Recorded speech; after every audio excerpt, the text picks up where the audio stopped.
Cumprimento a todos, aqui é o pastor José Carlos Carvalho. Estamos juntos para mais um devocional matinal.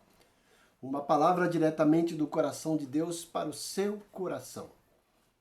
Estamos meditando na série Culto Racional. Hoje entraremos na sexta parte. O texto que temos apreciado, Romanos capítulo 12, versículos 1 e 2.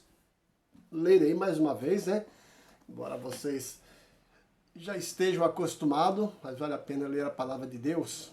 Diz o seguinte: Rogo-vos, pois, irmãos, pelas misericórdias de Deus, que apresenteis o vosso corpo por sacrifício vivo, santo e agradável a Deus, que é o vosso culto racional. E não vos conformeis com este século, mas transformai-vos pela renovação da vossa mente, para que experimenteis qual seja a boa, agradável e perfeita vontade de Deus. Hoje trabalharemos um pouco aqui nesse versículo 2.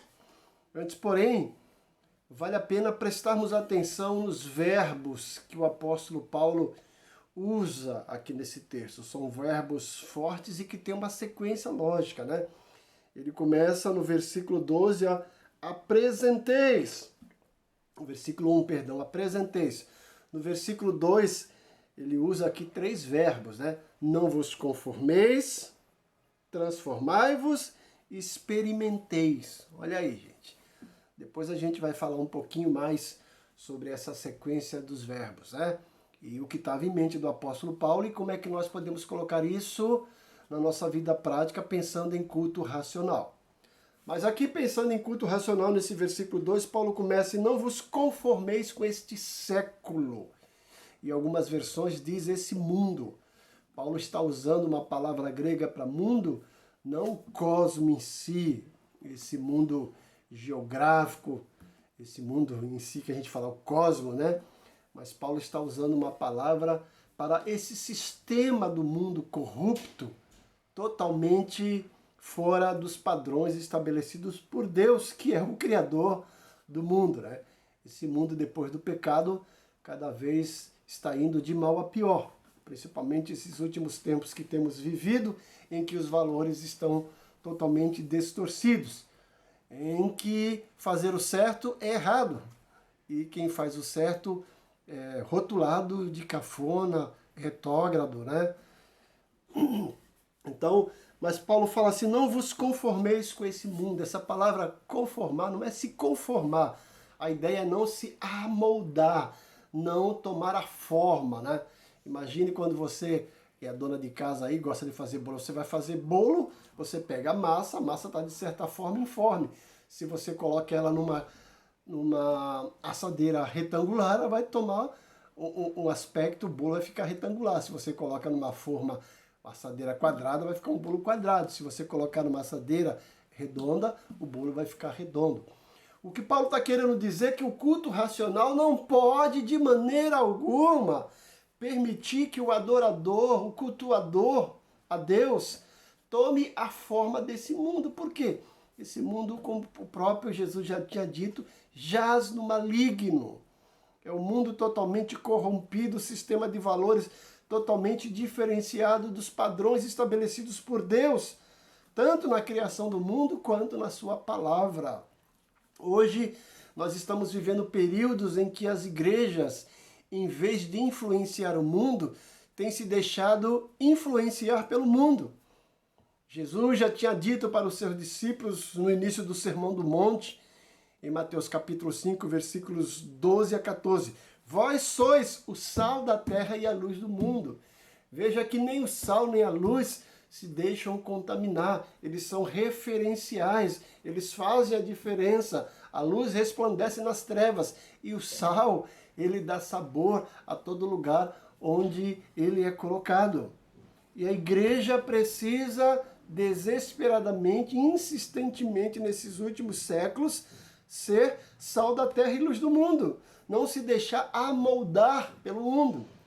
Hoje, alguns pastores, infelizmente, com a desculpa de a igreja crescer, de ter um sucesso que é medido pelo número de membros, acaba trazendo para a igreja muitas coisas que são parte do mundo. Nós temos visto por aí igrejas que não têm nenhuma característica da igreja do Novo Testamento, de Atos, a igreja das epístolas, a igreja dos séculos que foram se desenvolvendo e crescendo na própria história da igreja.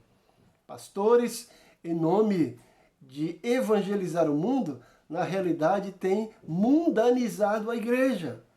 Em vez da igreja entrar no mundo e fazer diferença, tem deixado o mundo entrar na igreja e fazer diferença. E a igreja tem perdido as suas características. Então, o verdadeiro adorador que quer apresentar a Deus um culto racional, ele não pode de maneira nenhuma deixar que a sua mente seja amoldada, seja influenciada por esse sistema do mundo. Infelizmente, a gente tem visto isso. Isso significa que aquilo que nós temos trazido para dentro da igreja, a gente precisa repensar.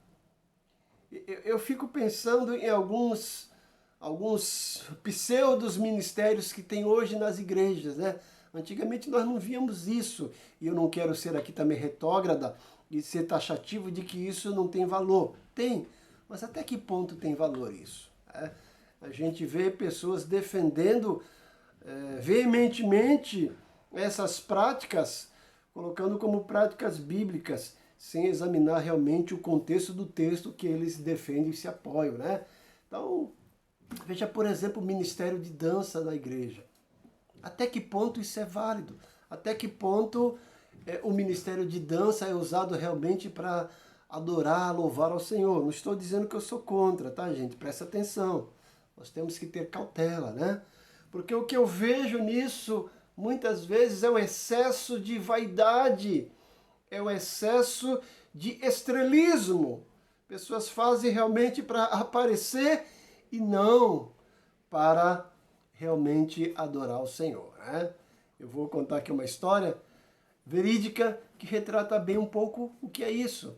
Uma certa senhora, antes de começar o culto, chegou para o pastor, uma irmãzinha, né? Falou: pastor, eu quero cantar um hino para Jesus. O senhor me permite, me dê a oportunidade no culto para eu cantar um hino para Jesus? E o pastor falou: tudo bem, irmã. Só que durante o culto, né, muita programação, o pastor acabou esquecendo. No final do culto, a irmã, furiosa, parecendo um dragão cuspindo fogo, foi lá, brava com o pastor: pastor, o senhor esqueceu de me dar a oportunidade para cantar um hino para Jesus. Ele: perdão, irmã, esqueci mesmo, mas canta. Ela: mas agora o povo já foi embora. Ele falou: irmã, o hino não era para Jesus? Jesus está presente, canta que ele vai ouvir. Se o hino era para Jesus, pode cantar que ele vai receber. Então isso nos faz refletir. Até que ponto o que nós estamos oferecendo como racionalidade, como culto racional, é realmente de maneira vertical, é para Jesus, é para o Senhor, é para Deus? Ou será que é para o espetáculo público? Muitas coisas nós temos trazido para a igreja, rotulados de evangelho contextualizado e que às vezes não são realmente para Deus. Mais uma vez, né? Não quero que assim ser bombardeado dizendo que eu sou contra o ministério de dança. Eu citei isso, mas tem outras coisas na igreja também, né? A gente vê lá ministério de capoeira, essas coisas. Gente, mais uma vez, nada contra. Mas eu quero dizer que até que ponto isso é válido, até que ponto isso vai edificar a sua igreja, até que ponto isso vai adorar ao Senhor. É isso que eu quero dizer, é culto racional. Eu tenho que entender na minha mente o que isso vai glorificar o nome do Senhor e edificar vidas. Às vezes isso é só um entretenimento e às vezes até tira o foco da mensagem principal, daquilo que Deus quer falar. O diabo é especialista nisso. Então, cuidado. Então, culto racional também tem em si essa preocupação em não se conformar com esse sistema mundano. Tá certo? Deus te abençoe. Deixa eu orar para você. Pai querido, eu peço que esse devocional, ao chegar aí aos ouvidos dos teus servos, faça realmente diferença na mente, no coração, em todo o seu intelecto, que eles não entendam mal o que eu falei, mas eu creio que é uma palavra tua de alerta, de desafio para cada um de nós analisar as nossas ações, que são oferecidas a Ti. Deus, nos ajuda a filtrar aquilo que realmente é um culto racional ou aquilo que é um culto promocional. Nos ajuda, como os Teus servos, como líderes, não permitir que o mundo entre dentro das nossas igrejas, mas sim que as nossas igrejas entrem dentro do mundo e faça a diferença. Mais uma vez, eu peço que o Senhor entre com providência nos lares dos Teus servos que estão ouvindo, levando cura, levando refrigério, levando conforto, levando a Tua provisão e a Tua providência, Pai. Supre a necessidade de cada um e mais uma vez pedimos por esse momento difícil que estamos vivendo dessa pandemia, Pai. Dá um basta nisso e que a Tua igreja volte a respirar bons tempos e experimente o verdadeiro avivamento. Nós pedimos em nome de Jesus. Amém. Mais uma vez, acesse o link, dê um like, inscreva-se, compartilhe aí com seus amigos e peça para que eles façam a mesma coisa, né? Acesse o link, dê um like e compartilhe com seus outros amigos. Que Deus te abençoe grandemente.